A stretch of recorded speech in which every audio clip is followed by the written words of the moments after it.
The doors burst open. Every head in the throne room turned. Kamsi stood in the doorway, her wrapper torn at the shoulder, her feet caked with the red dust of a road she had run without stopping. Her chest heaved. Her eyes, wild, bright, certain, swept the room until they found what they were looking for. At the center of the throne room, Adanna, the first wife, stood holding a child. Her face was arranged into something triumphant, something rehearsed. Kamsi looked at the child, then at the king, then at the woman holding what belonged to her. And in a voice that did not shake, not even slightly, she said, "That is my son. You stole him from me." The court went silent. Adanna turned slowly. She looked at Kamsi in the doorway, dusty, breathless, empty-armed, and smiled. It was the smile of someone who believes she is holding all the cards. "You are confused, my dear," she said softly. "Grief does that to a woman who has nothing." Kamsi stepped forward. "I am not confused." Another step. "And I can prove it. To understand how a woman with nothing, no family, no home, no allies in that palace, walked into a throne room full of chiefs and elders, and stood that tall, you have to go back to a river, back to an old man bleeding in the dirt, back to a pot of food, and a secret only the king knew, back to where destiny made its decision, before either woman knew a decision was being made. So watch closely. This is not a story to rush. A kingdom with a wound. The kingdom of Zoria was not a poor kingdom. Its fields ran gold with harvest. Its rivers sang through every season. Its king, Ise, ruled with a hand both firm and fair, and his people loved him for it. But the kingdom had a wound, a quiet one, the kind that did not bleed in public. King Ise had 2 wives and no child, no heir, no future. The elders whispered it at night when they thought no one was listening. The chiefs discussed it in low voices before councils came to order. They would look at the king on his throne, strong, wise, everything a ruler should be, and think the thought no one dared say aloud. What happens to all of this when he is gone? The king thought it too, every single day. His first wife was Adanna. Picture her the way the palace saw her, the way she needed to be seen, tall, composed, draped in the finest fabrics that wealth and status could command. A woman who entered a room and made the air rearrange itself around her. She had been beautiful once, in the way young women are beautiful before life shows them what it is. Now she was something more precise than beautiful. She was formidable. She was also the daughter of a neighboring king. Her marriage had been arranged before she was old enough to have an opinion about it. 2 crowns, pressed together to seal an alliance. Her father had looked her in the eyes the morning she left for Zoria and said, "You will be a queen, my daughter. Conduct yourself accordingly." He had not asked how she felt about it. She had not told him. She arrived at a palace that did not know her, and introduced herself to a king who received her with courtesy and nothing else. And she conducted herself accordingly for years. She ran the palace like a general commands a battlefield. Every servant knew her footsteps and the particular coldness of her gaze. Every resource that moved through those walls moved first through her hands. She built a world inside those walls, with herself at its center. Then, one day, the king came home with a woman on his arm and looked at her the way he had never once looked at Adanna. The new wife's name was Kamsi, and the king had chosen her himself, not for politics, not for alliance, not for land or the seal of 2 kingdoms. He had chosen her because he wanted to, because he loved her. Adanna stood in the palace courtyard the day Kamsi arrived and watched the king guide this woman through the gate, his hand at the small of her back, gently, naturally, the way a man touches someone whose presence he can't quite believe he gets to keep. Something in Adanna that had been quietly, stubbornly trying to survive simply stopped. The woman from the river village Kamsi, had not been born into wealth. She had not been born into anything. Not anymore. She came from a village, 3 days' walk from Zoria, a small place, unremarkable to anyone who lived there, extraordinary to everyone who did. Her father had been a farmer. Her mother made the best pepper soup in the region, and never once charged anyone fairly for it, because she kept forgetting to be hard about money when people were hungry. Her grandmother told stories by firelight until the children's eyes grew heavy, and then kept telling them anyway, because she said the best stories were the ones that followed you into sleep. Kamsi had been happy there. Then the rains came. The river beside their village had always been generous. Fish, water, dark rich soil. But in the season of Kamsi's 17th year, the rains did not stop when they should have. Day after day the river rose. The elders watched the waterline climb the bank, argued about whether to move, and decided to wait one more day. One more day became the last day. The river burst its banks in the middle of the night, while the village slept.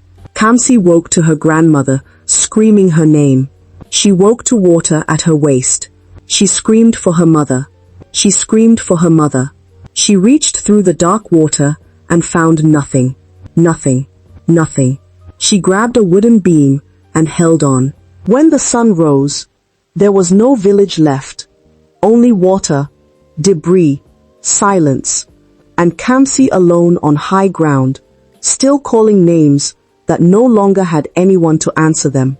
She buried what she could find. Then she walked. She arrived in Zoria, thin and quiet, found work, found a small room, found a way to keep moving through her days. A year after the flood, at a river festival she attended, only because the alternative was another night alone with her thoughts. She laughed at something a child said. A genuine laugh, the surprised kind, the kind that escapes before you've decided whether you feel like laughing. A man nearby heard her.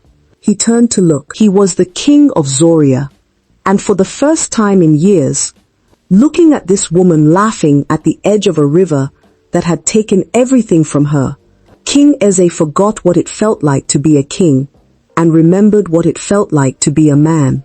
3. The real palace. The palace received Kamsi the way a fire receives rain. On the first day, Adanna stood at the gate as the king brought Kamsi through, and she smiled beautifully. Welcome, sister. This palace is your home now. Her voice was warm. Her eyes were not. Kamsi saw the eyes. She had survived a flood. She knew what the calm surface of something dangerous looked like. Thank you, sister, she said. I hope we will be good to each other. Adanna's smile widened. Of course we will. The doors closed, and the real palace began. Kamsi's food arrived cold, always. When she asked why, a servant looked at the floor and said it was a mistake. The mistake happened every day. Her requests went unheard, lost somewhere between her mouth and whoever was supposed to carry them out. The finest fabrics brought by traders never found their way to her side of the palace. She thought, I have survived worse than this woman. And she got up and kept going. Years passed this way. Adanna moved quietly enough that the king never noticed. He was a good king, but a less complete husband. And the throne remained without an heir. And the ground beneath the gold kept bleeding. Until the day King Eze finally did what he should have done, long before. He went to find an herbalist. I4. The herbalist's instructions. The herbalist's name was Dyke. He was old in the way certain people are old, not just in years, but in knowing. His eyes had the stillness of someone who has seen enough of the world's patterns to no longer be startled by any of them. He sat across the fire from the king and listened to everything without interrupting once. When the king finished, Dyke was quiet for a long time. The fire cracked between them. Both wives will go to the sacred stream at dawn, he said at last. A pot of food will be prepared there. One pot. They will share it. The king waited. Inside the food, I will hide a ball of pepper. The wife who eats it will be chosen. Chosen for what? to carry your son. Both wives will be there. What if neither eats it? Someone always eats it, the herbalist said. His voice was not unkind. It was simply certain. The king was quiet a moment. Should I tell them what the food means? Dyke shook his head slowly. Tell them it is a ritual, nothing more. What is meant for a person will find them, but only if they have not arranged the finding themselves. Do you understand me? I understand, the king said. He told no one else. Only the king knew. And now, you, the stream. The king summoned both wives 3 days later. You will travel to the sacred stream at dawn, he said. A pot of food has been prepared. You will share it, as the ritual requires. Afterward, you will each return to your homeland.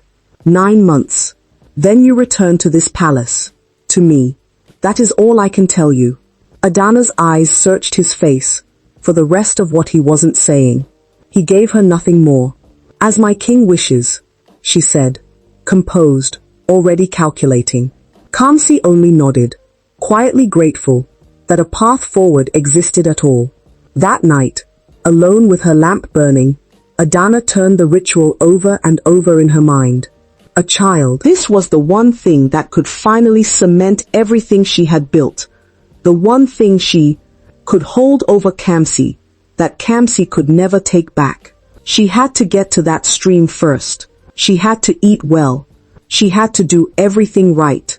She did not sleep for a long time. At dawn, the two women did not walk together. Adanna went ahead, wrapper immaculate, beads catching the first light.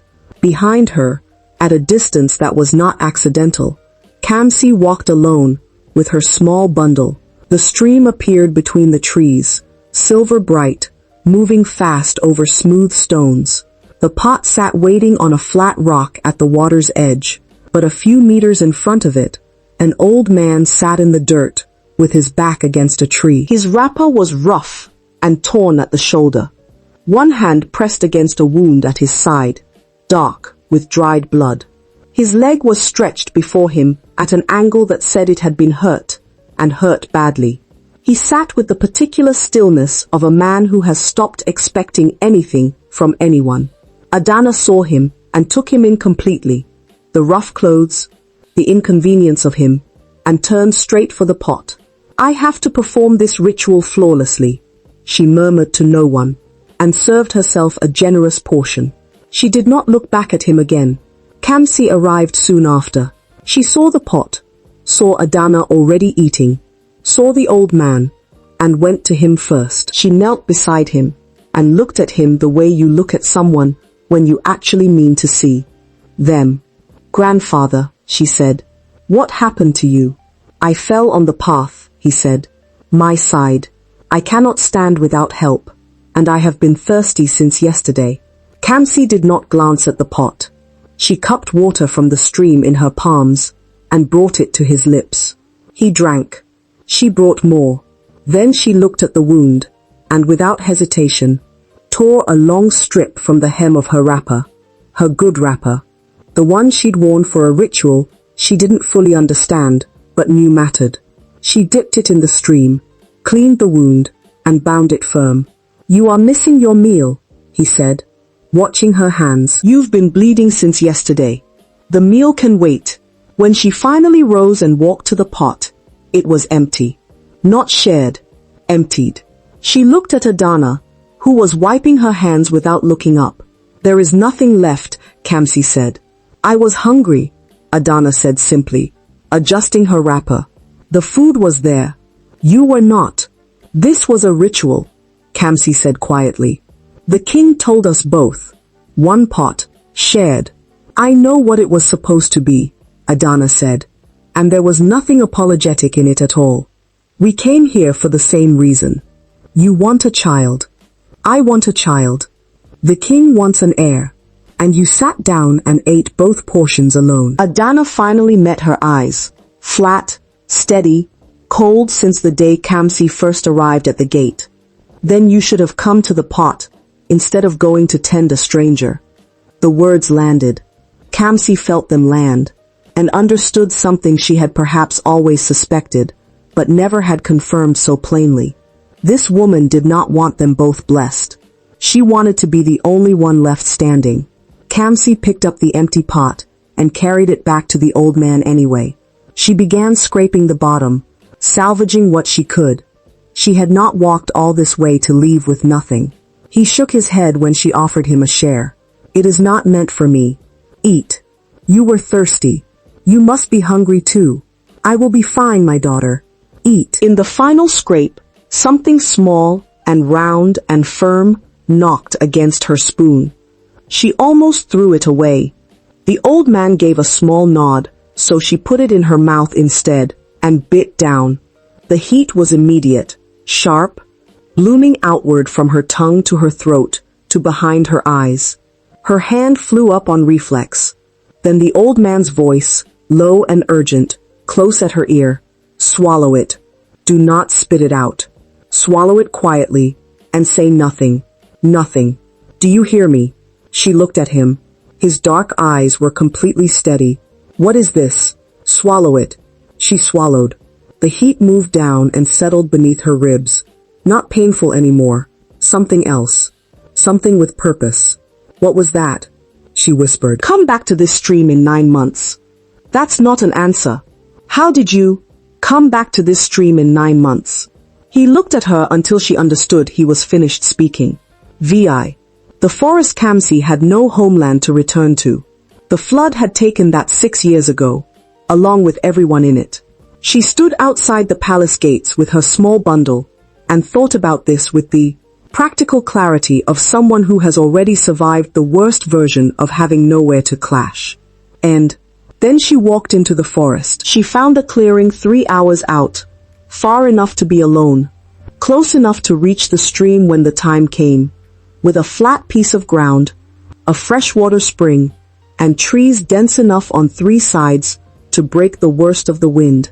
She built a hut in 4 days, branches lashed with bark, mud packed between them, broad leaves layered for a roof. It was small and imperfect, and let the rain in at the corners. She patched it. She repacked it. She patched it again. She was not comfortable. She had long since stopped expecting to be.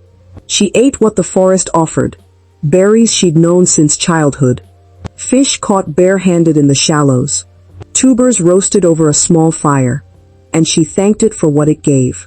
Every evening, when the light through the trees turned the amber that reminded her of her grandmother's face by the fire, she put her hands on her growing stomach and talked. Your grandfather was a farmer, she told the child who couldn't yet hear her. His hands were so rough from the yam fields that when he held mine as a girl, I thought I was being held by wood. She laughed. He used to sing while he worked. Badly. Your grandmother said he sang like a goat with opinions, but you could hear the happiness in it, under the terrible notes. She paused. I am going to tell you everything I can remember, so you can carry them too. So the flood didn't take everything. So something of them arrives in this world with you. The months moved, her body changed. The hut held, the forest provided. On a night in the 8th month, the pains began, quietly at first, a warning, then building, then undeniable. She gripped the frame of her hut and breathed, and told herself she had held a wooden beam in a flood in the dark and not let go. She told herself she had buried her family alone and kept walking. She was still here. Breathe. She turned her head. The old man was there, beside her, though she had not heard him arrive. He was simply present, the way certain things are present exactly when they're needed, and cannot explain their arrival. You, she breathed. She didn't understand. The pain was too much to think straight. Breathe, he said again, and she abandoned every thought and did. He guided her through it, steady and calm, his voice low and constant, the way the wooden beam had once been solid when the alternative was the dark. When the child arrived, his cry split the forest night open, like the most important sound in the world. Kamsi wept, Not entirely sure why, only that something she had carried through a flood, a palace, and 9 months of forest had finally arrived, and it was real, and whole, and hers. "Hello," she said, rough and raw, and absolutely certain. "I have been waiting for you." The old man produced a length of rope, simple, rough woven, unremarkable. "Tie this around his midsection, beneath his cloth, against his skin. Do not remove it." "Why?" "Because I am asking you to. That is not a reason." He looked at her for a moment. "At the stream, I gave you an instruction. Swallow it quietly. Say nothing. Did that instruction favor you?" She looked down at her son. She took the rope and tied it around him, gently, firmly. "The way you do something you don't do. Fully understand, but have run out of reasons not to trust." He nodded once. "Come back to the stream when the time comes." And he was gone. She sat in the doorway of her hut with her son in her arms, and named him. "Chukwe Mecca," she said softly, testing the shape of it. "God has done great things." 7. 2 women. 1 bank. Adanna arrived at the stream first, carrying a bundle wrapped in her finest cloth, held against her chest with the studied tenderness of a woman who had rehearsed this moment for months, because months earlier, Adanna had already learned what the ritual had given her. Nothing, whatever blessing was meant to come, had gone to Kamsi. She had sat with that knowledge until the lamp burned low and the room went dark, and made a decision to figure out the rest when the time came. The time was now, and her bundle was empty. She heard footsteps on the path and straightened. Kamsi appeared between the trees, thinner than she had been, her wrapper patched in 2 places, her face tired in the particular way a face is tired after 9 months of doing everything alone. In her arms, a son, real, breathing, his eyes already finding his mother's face with the absolute trust of something newly arrived that already knows where it's safe. The stream moved between them. Adanna stared, and something she had been holding for 9 months, the certainty, the performance, the whole architecture of the lie, shifted, just slightly, just enough for something cold to move through it. They made camp on opposite banks to rest, before the final walk to the palace at dawn. Kamsi fed her son, wrapped him, leaned back against a tree, and let 9 months of forest and birth and survival finally settle into her bones. She watched the fire, her eyes closed, her breathing slowed. She was gone. Deep, complete, well-earned sleep. Across the water, Adanna did not sleep. She sat with her empty bundle in her lap and watched the fire on the other side, watched the other woman's face go slack and peaceful, watched the child rise and fall with each breath. Once, deep in the night, when the coals were barely lit and the world felt like it was holding its breath, she rose and walked to the edge of the stream and looked at the sleeping child for a long time. Then she walked back and sat with herself in the dark and thought about everything she had done to arrive here and everything that would happen at the palace if she arrived with nothing. She sat with it until the sky began to lighten, until the birds began, until the world turned slowly from night into day. Then she watched Kamsi stir, kiss her son's forehead, lay him down on the folded cloth, and walk to the water's edge to wash her face. Her back was turned. 1 beat. 2. Adanna moved, not frantically, but with a terrifying cold purpose, as if every hour of that sleepless night had been spent deciding exactly how she would do this. And the morning was simply the execution. She crossed the grass in silence, lifted the child with arms that had spent 9 months learning the shape of this lie, pressed him to her chest, and walked. Then ran. Behind her, the sound of water, splashing, feet on wet stone, and then a sound no one in that clearing would forget. Kamsi's voice, raw, torn from somewhere below words. Wait. She ran, but the path was long, and the first wife did not look back. Not once. 8. The throne room. And so we are back where we began. The doors burst open. The court was already watching. King Easy sat forward on his throne. His chiefs stood at the edges of the room. His elders sat forward in their seats. Every eye moved from the door to Kamsi, dusty, breathless, her empty arms held slightly away from her body, the way arms hold themselves when something that belonged in them has just been taken. At the center of the room, Adanna stood holding the child, her chin level, her breathing steadied during the run. Composed, always composed. "My king," she said, "I have returned, and I have brought your son." The word son moved through the room like a current. "She is lying," Kamsi said. Not loud, not frantic. Absolutely certain. "That child is mine.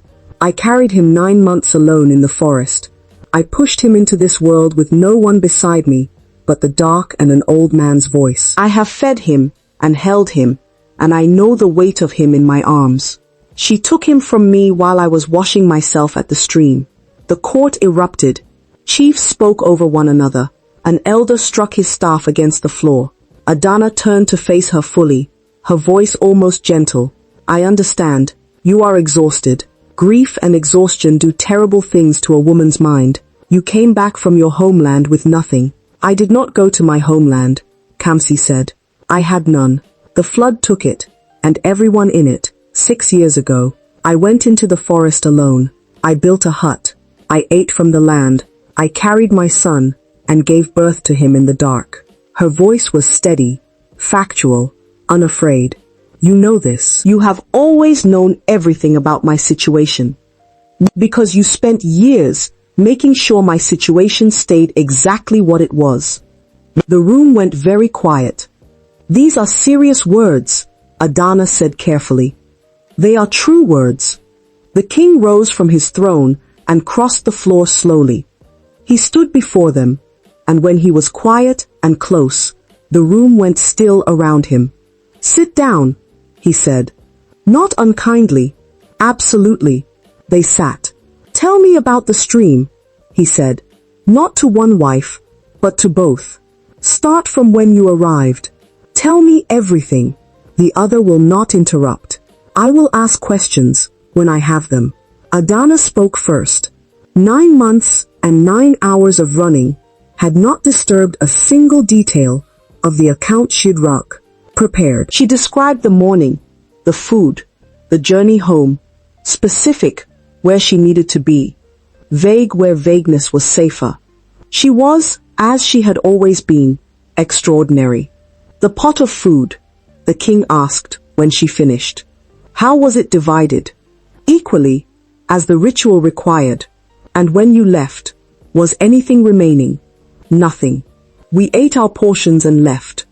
The king turned to Kamsi, who had listened to Adanna's account with the particular expression of someone hearing a story they were part of and recognizing how differently two people can remember the same morning.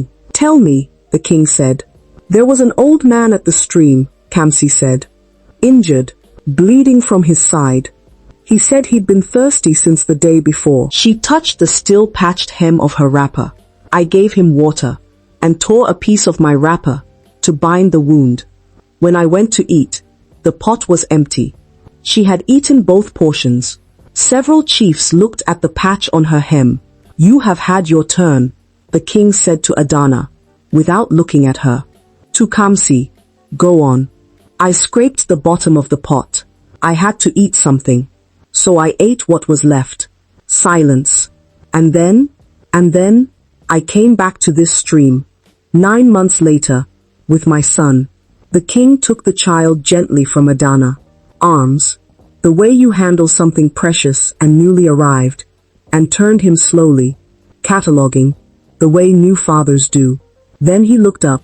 "Can either of you prove that this son is yours?" Adanna stepped forward and performed. She spoke of her pregnancy in detail, the months, the changes, the morning of the birth, the feelings, the weight of it. She invoked her family's name, her father's kingdom, every pillar of authority she had ever stood on. She was loud, specific, emotional, and thoroughly convincing to everyone in that room who did not know what we know. She finished. The court turned to Kamsi. Kamsi stood, walked to the king, and said nothing. She took her son gently from his arms, turned him, and reached beneath his cloth to the skin of his small midsection, and drew out the rope. Simple, rough woven, unremarkable. She held it up. Silence. I tied this around him the night he was born, in the forest, she said. I was alone except for an old man who had been at the stream. He gave me the rope. He told me to tie it. I did not understand why. She looked at the king. I understand now. This is mine. I put it there.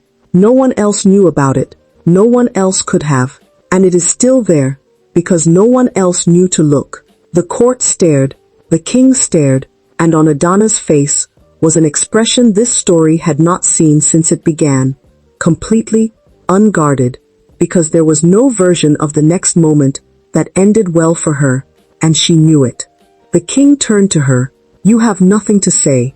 It was not a question. Something that had been coiled tight in Adanna for years broke open. You want me to say something? Fine. I will say something. She stepped forward. I have been in this palace since before that woman knew your name. I was brought here as a girl and handed to you by my father like a land agreement. A problem too. Kingdoms solved by making me someone's wife. And I came. I did not argue. I did not run. I conducted myself accordingly, because that is what I was told to do. And I did not yet know how to want anything different. I built this palace, not with stone, with years.